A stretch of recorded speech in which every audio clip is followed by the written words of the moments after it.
My ex-fiancé left me 2 weeks before our wedding. He said, "You're too ambitious. I need someone who knows how to be a wife, not a boss." I moved to a new city and started over. 12 years later, he attended a business gala unaware I was the guest of honor. When I took the mic and spotted him near the bar, I said, "I never thought I'd see his face again." Evan. The man who left me broken, humiliated, and questioning my worth. The man who tore my life apart like it was nothing. Yet there he was, standing by the bar at the Drake Hotel in Chicago, holding a glass of whiskey, talking with that same arrogant smirk he always had. Let me tell you how I got there. 12 years ago, I thought I had it all figured out. I was 27, living in Durham, North Carolina. I was engaged to Evan Walsh. We had been together for 3 years. He was the kind of man everyone told me I was lucky to have. He worked in finance, made decent money, and my parents loved him. They thought he was stable, reliable, a good match. But I should have seen it coming. Evan always made little comments. Like how I worked too hard at my marketing job. How I didn't know how to relax. He used to joke that I was more of a man than him because I was always focused on my career goals. I brushed it off, thinking that was just his sense of humor. I told myself it didn't matter. Until it did. 2 weeks before our wedding, we were sitting at a cafe. I thought we were going over the seating chart. But instead, Evan looked at me with that fake sincere expression, took my hand, and said, "I've been thinking. I don't think we should go through with the wedding." I couldn't even breathe. I felt like the walls were closing in. He kept going. "You're just too ambitious, Claire. You're always talking about your career, your projects, your goals. I need someone who knows how to be a wife. Not someone who's trying to be a boss all the time. I need a partner who can support me, not compete with me." Support him. That's what he wanted. Someone to make him dinner, fold his laundry, and stroke his ego while he climbed the corporate ladder. Someone to sit quietly while he took the lead. I remember staring at him, barely able to speak. I had a ring on my finger, a dress in my closet, and a wedding just 14 days away. My parents had already paid the deposit for the venue. The invitations had been sent. My friends were throwing me a bridal shower the following weekend. But none of that mattered to Evan.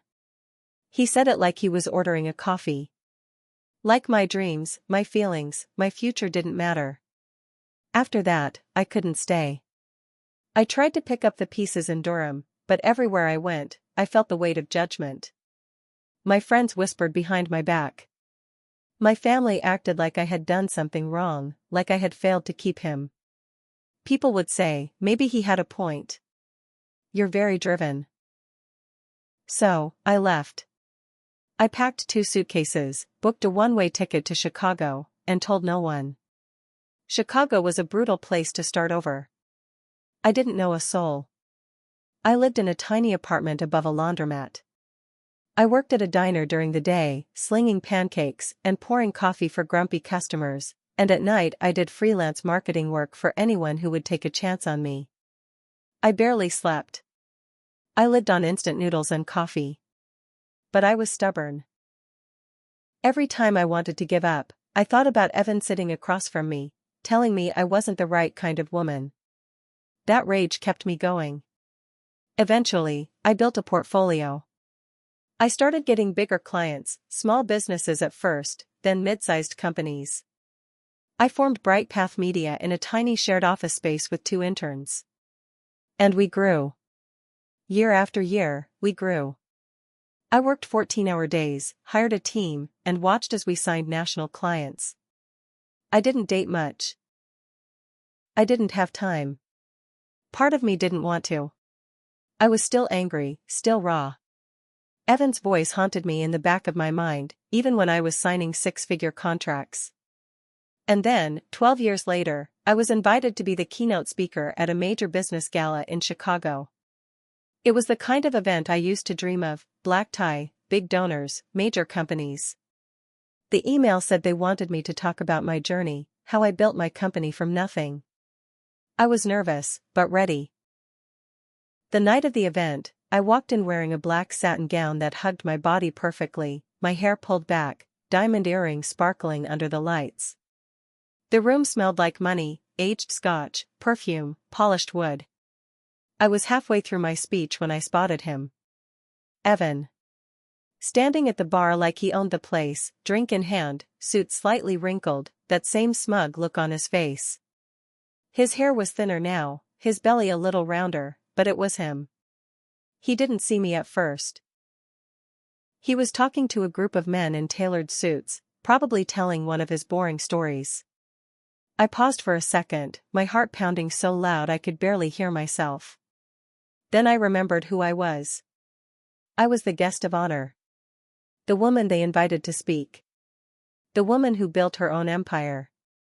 I took a deep breath and said into the microphone, my voice steady and clear, 12 years ago, I sat across from a man who told me I wasn't the right kind of woman. That I was too ambitious, too focused on my career, too much of a boss. That I wasn't cut out to be a wife. That I should step aside and support his dreams. That man told me to give up on myself. But I didn't. And tonight, I want to thank him, because every time I felt like giving up, I heard his voice in my head. And it pushed me to work harder, to fight harder, to build something no one thought I could. The room was dead silent. All eyes were on me. I looked right at Evan. His face drained of color. His mouth slightly open. One of the men he was with whispered, "Isn't that your ex?" I smiled. I'm proud to stand here today as the founder and CEO of Bright Path Media, a company I built from the ground up. And to anyone who's ever been told they're too much, too ambitious, or too driven, let me tell you, you're not too much. They're just not enough. The applause erupted so loud I thought my ears would pop. Evan looked like he wanted to sink into the floor. He turned and tried to slip out quietly, but not before I caught his eye one last time. I held his gaze. He looked away. I'll never forget the look on his face. The night wasn't over, though.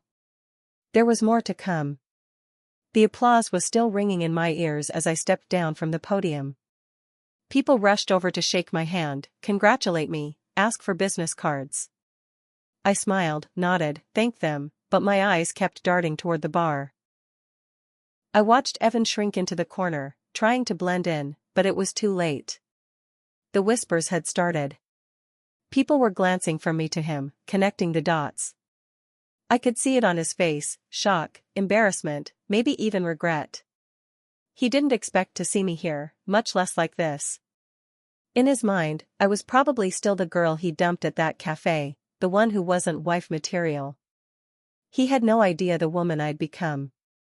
But that wasn't even the best part. After the speech, the gala organizers invited me to join a private dinner with a few top donors and business leaders. I was still floating from the high of the speech when I took my seat at a long table near the stage. I glanced around, and my stomach flipped when I saw who was seated 2 spots down from me. Evan. Apparently, his firm was one of the event sponsors. He hadn't noticed yet, busy fiddling with his phone, but when the event director announced the names of the dinner guests, he looked up. Our eyes locked. His face twisted in this awkward mix of surprise, regret, and something else. Like he wasn't sure whether to get up and leave or pretend we were strangers. I held his gaze, stone-faced. The woman seated next to him leaned over and whispered something, probably asking if we knew each other. I saw him shake his head, fast, looking down at his plate like a scolded child. For the first time, I had the power. During dinner, I kept it professional. I talked about my company, our latest campaigns, the non-profit work we'd started doing. People were impressed, asking questions, taking notes. Evan sat there, quiet, barely speaking. Every once in a while, I'd catch him looking at me, like he wanted to say something. After dessert, he finally made his move. I was standing near the exit, chatting with a VP from a major tech firm, when I felt a tap on my shoulder. I turned. It was Evan. He looked small. That smug confidence he used to wear like a second skin was gone. His tie was loose, his cheeks slightly flushed. "Claire," he said quietly, like he didn't want anyone to hear. I stared at him. Let him squirm. "Can we talk? Just for a minute?" I tilted my head. "Talk about what?" He hesitated, glancing around. "Not here." "Can we step outside for a second?" I considered it. Part of me wanted to say no, to make him stew in his own regret. But the other part of me, the stronger part, wanted to hear what he had to say. So I nodded, and we stepped out onto the terrace. It was cold. The Chicago air bit at my skin, but I didn't care. He stuffed his hands in his pockets, shifting from foot to foot like a nervous teenager. "Look," he started, I wasn't expecting to see you tonight. And I didn't know you were." "I mean, you're the guest of honor?" I stared at him. "Yes. I am." He swallowed hard. "You look incredible. I mean, you always looked great, but tonight, I cut him off. "What do you want, Evan?" He took a breath. I wanted to say I'm sorry. For what I said back then. I didn't know what I was doing. I was scared, okay? I was stupid. I thought. I don't know, I thought I needed someone who'd make me feel bigger, not someone who made me feel small. He looked at me, eyes glassy, like he was on the verge of some grand revelation. "You made me feel small, Claire. You were so ambitious, so driven, and I couldn't keep up. I thought I wanted a wife who'd stay home, cook dinner, and raise kids. But I didn't. I was just scared you'd leave me behind." I let his words hang in the air. "You did get left behind, Evan." His face crumpled for a second.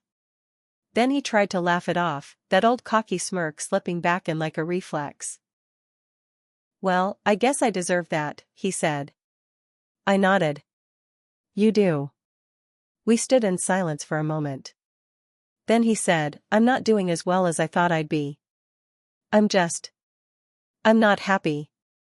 I saw you up there, giving that speech, and I thought, maybe I could be part of your world again.